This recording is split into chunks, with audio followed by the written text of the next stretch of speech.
नमस्कार, आपण पाहत आहात क्राईम अंकुश न्यूज। सोलापूर ग्रामीण जिल्ह्यात कायदा व सुव्यवस्था अबाधित राखण्यासाठी आणि समाजकंटक तसेच गुंड प्रवृत्तीच्या घटकांवर नियंत्रण ठेवण्यासाठी महाराष्ट्र पोलीस अधिनियम 1951 चे कलम 37(1) लागू करण्यात आले आहे।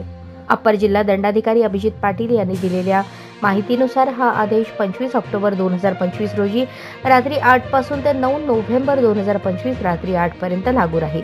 या आदेशाचा परिसर सोलापूर ग्रामीण जिल्हा हद्दीत असेल। या आदेशानुसार मिरवणुका, सभा किंवा 5 पेक्षा अधिक व्यक्तींचे जमाव, शस्त्रे, सोटे, तलवारी, सुरे, झेंडा लावलेली काठी किंवा इजा करण्यासाठी वापरण्यात येणाऱ्या वस्तू, ज्वालाग्रही व स्फोटक पदार्थ, दगड फेकावयाची उपकरणे, प्रतिमा किंवा प्रेतयात्रांचे प्रदर्शन, सार्वजनिक घोषणा, असभ्य हावभाव, ग्राम्य भाषा, जाती धर्माच्या भावना दुखावणारी सोंगे, चिन्हे किंवा साहित्य यावर बंदी घालण्यात आली आहे। तथापि हा आदेश त्या सरकारी अधिकाऱ्यांना लागू राहणार नाही ज्यांना त्यांच्या अधिकृत कर्तव्यानुसार वरील वस्तूंचा वापर करणे आवश्यक आहे किंवा ज्यांना जिल्हा दंडाधिकारी, पोलीस अधीक्षक ग्रामीण, उपविभागीय दंडाधिकारी, उपविभागीय पोलीस अधिकारी, पोलीस निरीक्षक किंवा दुय्यम पोलीस निरीक्षक यांनी विशेष परवानगी दिली आहे।